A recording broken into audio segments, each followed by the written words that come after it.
Here's the thing. For everybody listening, don't make the same mistake the Bengals just did in any facet of your life.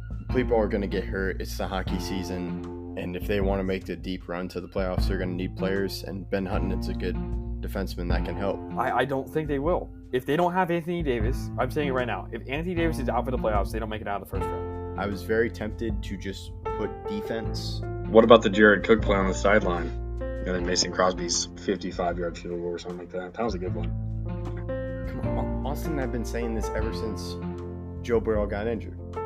I just do not see Harden putting in the same amount of effort into each game. Yeah, I honestly believe that's why he hasn't won a championship yet.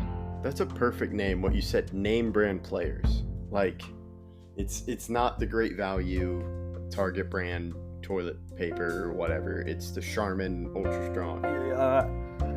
I swear we didn't script that. Fultz is injured and he really hasn't lived up to the potential of being the number one overall pick when he was selected by the Sixers.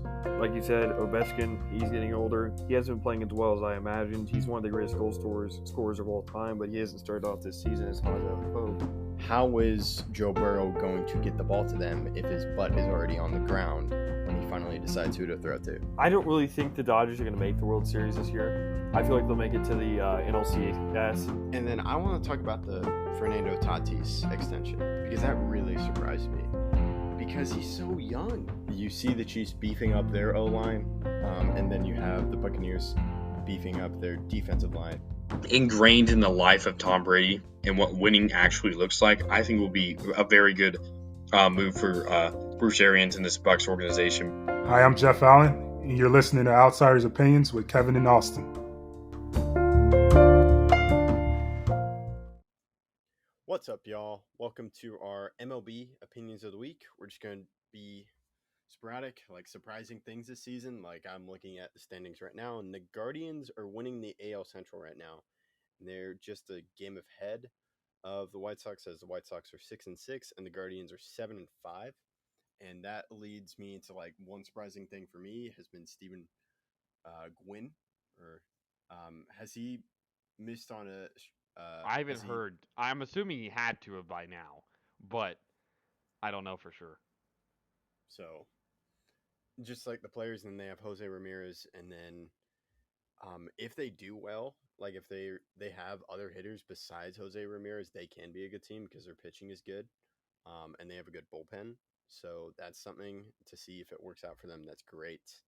And then other surprising thing is probably like starting pitching. Clayton Kershaw, he was pulled while being perfect, but Terrible decision. Well, yeah, I was curious what you would think about that, but I was just gonna say I was totally down for the Rangers to sign Clayton Kershaw, and I thought he was gonna sign with them, and because I think they would pay him, and it was just nice seeing him play well, and we can get into the debate.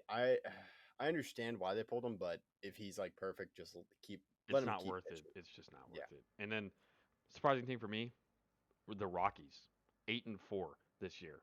They're second right now in the NL West, and I've been impressed by C.J. Cron, who's by himself leading the MLB in home runs this year with 6. There's a lot of people with 5, but he has 6, and that's surprising because home runs are down. And I know he plays in the Rockies' home stadium, where the air is lighter, but still, the Rockies both teams play on the same home field, or they both not home field, but they both play in the same field whenever they play at Rockies ballpark.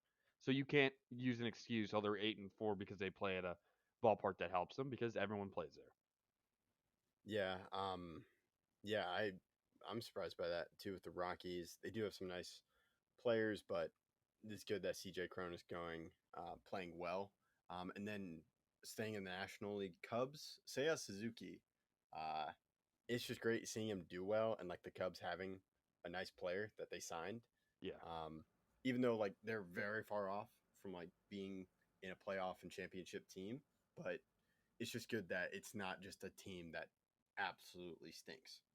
Yeah, and I wouldn't consider that surprising because I thought Suzuki was going to be really good, but I agree 100% that there just has to be a good player in Chicago for the Cubs to be interesting. Normally, that's how it is with every team, but Suzuki being there is definitely something I'm excited to see because he is very, very good. And then another surprising thing to me is the entire AL West besides the Rangers. The way it's set up right now is Angels, Oakland, Seattle, Houston. While that may not stay, Houston is -7 in run differential, while the Seattle, Oakland, and LA are all plus. So, what are your thoughts on that?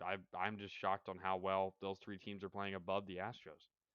Yeah, I'm shocked with the Astros too. I'm sure it'll like switch up. The Angels though, it was like Shohei Ohtani. What he was on, Joe Madden said he wasn't going to be able to pitch. He wasn't going to go past 90 pitches, but he was like on pace. Like it was ridiculously efficient. Like how he had thrown 35 pitches and he struck out, and he had thrown 32 strikes out of 35 pitches. He had Yeah. thrown. It was just ridiculous. And he the was most like surprising almost team perfect. isn't really the Angels, it's Oakland. Oakland Oh, tore yeah. down their entire team, and them being 8-6, 6-4 in their last 10 is very impressive. Yeah, that's ridiculous. Like you do have Sean Murphy, then you do have Elvis Andrews, but still, Christian Pache. I saw he had a very nice. I almost want to say it was like from first to home, or was it all the way? I think it was an error though by the Rays. It was. It was a few games ago, I think but so. still, I know he struggled with hitting, but he's a good player, and that's what they got when they traded Matt Olson, one of the players they got. So it's good that they're doing well and they just don't stink. But I think the tides will change, because I think Montas will probably be traded. I don't know. I don't think Montas gets traded if they continue to play well. Because it doesn't really matter, oh, we don't have name brand players. If you're in the playoff picture, it does not matter who's on your team name wise because they're playing well. So I think if they fall off when it comes to record, then yes, I agree with you. They will trade Montas. But right now, if they stay at this pace, which I don't know if it's sustainable or not, but if they do stay at this pace, I think they keep Montas because he's a young, great pitcher. Yeah, that would be nice if they kept him. And then Royals, Bobby Witt Jr. at third base. Did you see? It was like early on in the league. Did you see one of the plays he made at third base? I did not. It was in extra innings, and the ball goes down the third base line, and I think there was a runner at third base, and they were heading home. He catches it and from the ground throws it at home, and Perez tags him out. It was just ridiculous play. And then any other thoughts? Yeah, I mean, the fact how close the AL Central is, I know you mentioned the Cleveland Guardians are at the top, but every team is within 2.5 games of the number one seed in that division. So, or winning the division. Everyone is really close, and that's not necessarily a good thing with three of them under 500, but it's 7 wins, 6 wins, 5 wins, 5 wins, 5 wins. So they're not that far off of each other. And then a division that's very separate from that is the National League East, where the Mets are off to an insanely hot start versus the Braves, Miami, Nationals, and Philadelphia. Yeah. Also, how about the Mets with the like the lowest ERA, without DeGrom? So that's just good with their overall pitching staff until DeGrom gets back. Oh, I'm definitely scared for DeGrom with the Mets with this starting. The starting rotation is going to be insane. Yeah. So any final thoughts? I would like to end on. I don't know if I told you, I am a part of fantasy baseball league. It's been very interesting. So I just want to tell you my team if you're interested. Sure. Because I'm pretty proud of it. So my catcher is Will Smith. Then I got Vlad Guerrero Jr., Marcus Simeon, Devers, Seager, Polanco, Riley, Judge, Rodriguez, Martinez, Winker, Soler, and then Tyler O'Neill. And then my bench is Mitch Garver, Torkelson, Arozarena, Buxton, Springer, and Cronenworth. Which Rodriguez? Rodriguez. Oh, like Julio Rodriguez. Got like it. the Got it. And then I'm pretty. I think this might be my steal of the draft. I snagged Jacob deGrom probably in like the 14th round. So I saw him and I was like, I felt like I could snag him later in the rounds because people would see he was injured and not pick him. And then I have Robbie Ray, Logan Webb, Ryan Presley, Carlos Rodon, Chad Green, Jensen, Rogers, Kopech, and then Trinan. And that's my team. I'm pretty proud of it.